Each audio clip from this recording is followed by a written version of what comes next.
जी media संवाददाता राजू राज हमारे साथ जुड़ गए हैं। राजू, कोर्ट में एक बार फिर सुनवाई हुई है। कई तीखे तथ्य सीबीआई के वकील की तरफ से रखे गए हैं। पूरा ट्रेल मुलाकातों का यहां पे रख दिया गया है सामने। अभी फिलहाल क्या अपडेट? और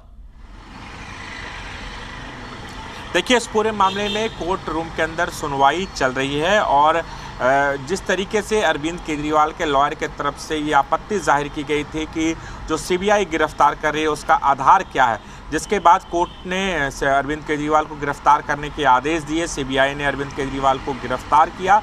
गिरफ्तार करने के बाद किन आधारों के आधार पर अरविंद केजरीवाल की गिरफ्तारी हुई है, उसके तथ्य क्या हैं, वो कोर्ट रूम में रखे गए। लेकिन सुनवाई के दौरान सबसे जो महत्वपूर्ण बात है कि फिर से उस बात का जिक्र किया है तमाम दलील इससे पहले जब सीबीआई इस पूरे मामले की जांच में जुटी, ईडी जांच में जुटी, तमाम तथ्यों को रखे। एक बार फिर से ये बताया गया जो नई आबकारी पॉलिसी जो बनाई गई थी उस पॉलिसी के तहत साउथ लॉबी को फ़ायदा पहुंचाने की कोशिश की गई।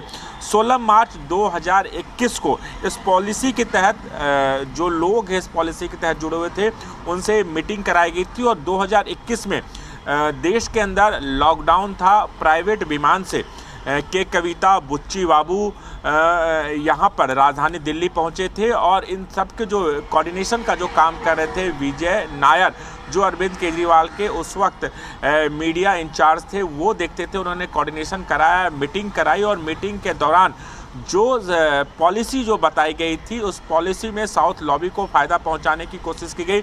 जो रेट ऑफ कमीशन था, रेट ऑफ जो मार्जिन था, उसे 6% से 12% किया गया था। उसी वक्त 100 करोड़ रुपए दिए गए थे, जिसमें से अब तक जो एस्टैब्लिश किया गया है जांच एजेंसी के द्वारा 44 करोड़ का जो मनी ट्रेल हुआ था उसे एस्टैब्लिश किया गया। इसके अलावा ये भी कहा कि जो पॉलिसी बनाई गई थी उस पॉलिसी को एलजी हाउस भेजा गया था, उसके साथ पॉइंटर्स भेजा गया था। उस पॉइंटर को लेकर एलजी ऑफिस ने इनकार कर दिया। मंगूता रेड्डी का जो बयान है इस पूरे मामले में वो काफ़ी महत्वपूर्ण हो जाता है। उस बयानों के आधार पर ही सीबीआई ने अपनी जांच को आगे बढ़ाई और चीज़ों को एस्टैब्लिश करने की कोशिश की। गोवा चुनाव के दौरान ही पैसों को किए गए थे, इस्तेमाल किया गया था। कैश में ज़्यादातर ट्रांजैक्शन आए थे। हालांकि जो नई आबकारी पॉलिसी बनी थी उस पॉलिसी के तहत जिन अधिकारियों ने इसका विरोध किया उसका ट्रांसफ़र कर दिया गया था। तो तमाम तथ्यों को कोर्ट रूम के अंदर रखा जा रहा है, गिरफ्तारी के आधार बताया जा रहा है और इन्हीं आधार के आधार पर चीज़ों को वेरीफाई करना, एस्टैब्लिश करना, ये जांच एजेंसियों का काम है। इसलिए वो अरविंद केजरीवाल को कस्टडी में लेकर पूछताछ कर चुके। अब गिरफ्तारी हो गई है। जैसा कि पिछले बुलेटिन में हम इस बात का जिक्र कहते हैं, क्या अरविंद केजरीवाल को सीबीआई तिहाड़ जेल के से गिरफ्तार अपने कस्टडी में लेगी या फिर राउज एवेन्यू कोर्ट में। जो जानकारी मिल पा रही है सूत्रों के मुताबिक, चूंकि प्रोडक्शन वारंट के लिए कोर्ट में लगाया गया, तो हो सकता है कि अरविंद केजरीवाल को यहीं से गिरफ्तार कर सीबीआई हेडक्वार्टर ले जाया जाएगा और फिर वहां पर उनसे आगे की कस्टडी में पूछताछ की जाएगी। तो तमाम दलीलें दोनों पक्षों की तरफ से रखी जा रही है। अब देखना होगा कि कितने दिनों के लिए रिमांड मांगी जाती है और कितने दिनों के रिमांड पर अरविंद केजरीवाल सीबीआई की कस्टडी में जाते हैं और सीबीआई उनसे पूछताछ करेगी। लेकिन ये बिल्कुल साफ हो गया है और जो जानकारी मिल पाई है कि उसके मुताबिक अब सीबीआई अरविंद केजरीवाल को राउज एवेन्यू कोर्ट से ही अपने कस्टडी में ले लेगी। बिल्कुल राजू, इसके अलावा जो तथ्य पेश किए गए हैं, जो दलीलें रखी जा रही हैं सीबीआई के वकील की तरफ से, दस्तावेजों में अगर हम बात करें तो क्या दस्तावेज पेश किए गए हैं? चूंकि पिछले जो ब्रेक हुआ था गिरफ्तारी के ठीक पहले आज ही राउज एवेन्यू कोर्ट में कोर्ट की तरफ से दस्तावेज मांगे गए थे पेश करने के लिए, वो दस्तावेज क्या अभी रख दिए गए हैं कोर्ट के सामने?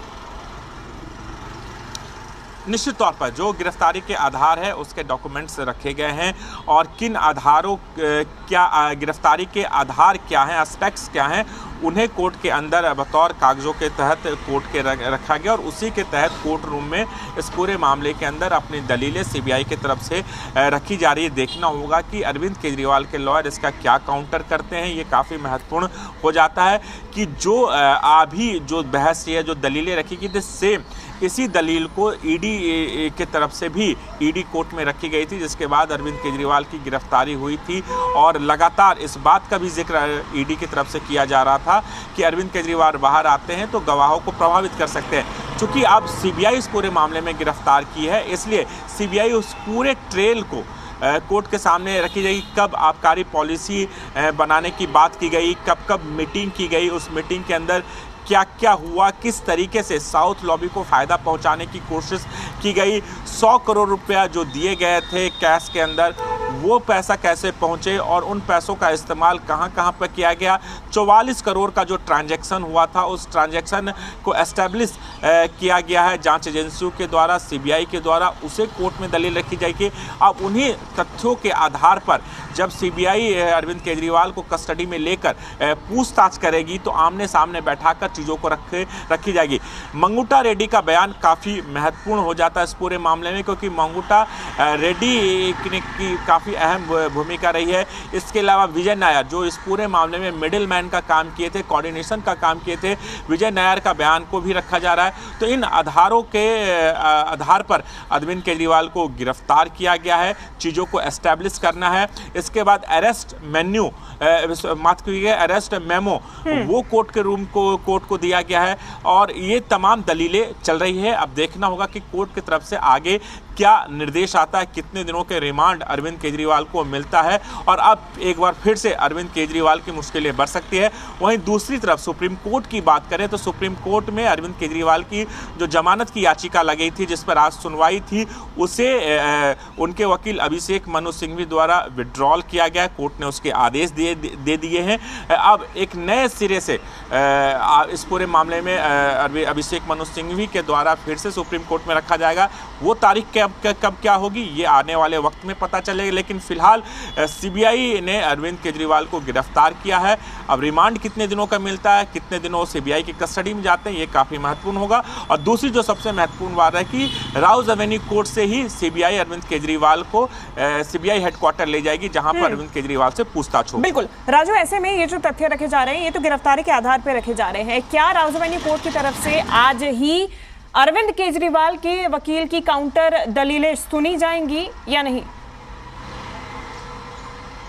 देखिए, निश्चित तौर पर अभी अपनी दलीलें सीबीआई की तरफ से रखी जा रही है और अब उसके बाद जब सीबीआई की दलील पूरी होती है और उसके बाद जो अरविंद केजरीवाल के तरफ से जो उनके लॉयर हैं वो अपनी दलीलें रखी जाएंगी। चूँकि गिरफ्तारी हो चुकी है, अब जो पूरा का पूरा जो मसला है, मामला है, कस्टडी को लेकर हुआ कि अरविंद केजरीवाल की जो कस्टडी है ये कितने दिनों की मिलती है, कितने दिनों तक वो सीबीआई की कस्टडी में रहते हैं और उसके बाद जब कस्टडी मिलती है सीबीआई पूछताछ के दौरान क्या सबूत, क्या एविडेंस निकालती है, किन किन लोगों को इस पुष्प बुलाना होगा, इन तमाम चीज़ों को रखा जाएगा। उसके बाद इस पूरे मामले में आगे की कार्रवाई होगी। लेकिन फिलहाल जो बहस हो रही है अरविंद केजरीवाल की कस्टडी को लेकर होगी, तमाम तथ्यों को रखा जा रहा है। इसके बाद अगर ज़्यादा मैक्सिमम कस्टडी मांगी जाती है तो हो सकता है कि अरविंद केजरीवाल के लॉयर की तरफ से उसका विरोध किया जाए कि इतनी कस्टडी की क्या ज़रूरत है। ऑलरेडी इस पे में पूरे मामले में सीबीआई पहले भी जांच कर चुकी है, ईडी जांच कर चुकी है, अब इसमें आगे जांच की क्या ज़रूरत है, ये दलीलें अभी फिलहाल कोर्ट के अंदर रखी जा रही है।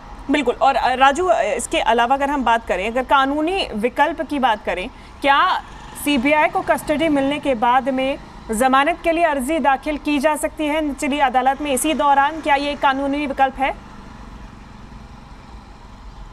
देखिए, फिलहाल तो सबसे पहले जो कस्टडी मिलेगा, कितने दिनों का मिलता है, उसका विरोध निश्चित तौर पर अरविंद केजरीवाल के लॉयर की तरफ से रखा जाएगा। कस्टडी में जाने के बाद जब कस्टडी अरविंद केजरीवाल की खत्म होती है उसके बाद एक कानूनी विकल्प जरूर बचता है कि अगर सीबीआई की पूछताछ पूरी हो चुकी है तो अरविंद केजरीवाल की जमानत की अर्जी लगाई जाएगी। वो सीबीआई वाले मामले में, चूँकि ईडी वाले मामले में चूँकि उनकी जो वो जेल में है, जमानत की अर्जी ऑलरेडी हाई कोर्ट में उसका फैसला आना बाकी है। उससे पहले अरविंद केजरीवाल के लॉयर की तरफ से वो सुप्रीम कोर्ट का रुख किए थे, आज अपनी अर्जी वापस ले ली है। अब हाई कोर्ट का क्या फैसला आता है ईडी वाले मामले में, जबकि सीबीआई वाले मामले में फिलहाल जो आज की चर्चा होगी, जो आज की दलील होगी, जो अरविंद केजरीवाल की कस्टडी को लेकर होगी कि कितने दिनों के अरविंद केजरीवाल को सीबीआई अपने कस्टडी में लेती है। कस्टडी पूरा होने के बाद ही जमानत अर्जी दाखिल करने की प्रक्रिया शुरू हो सकती है। ठीक है।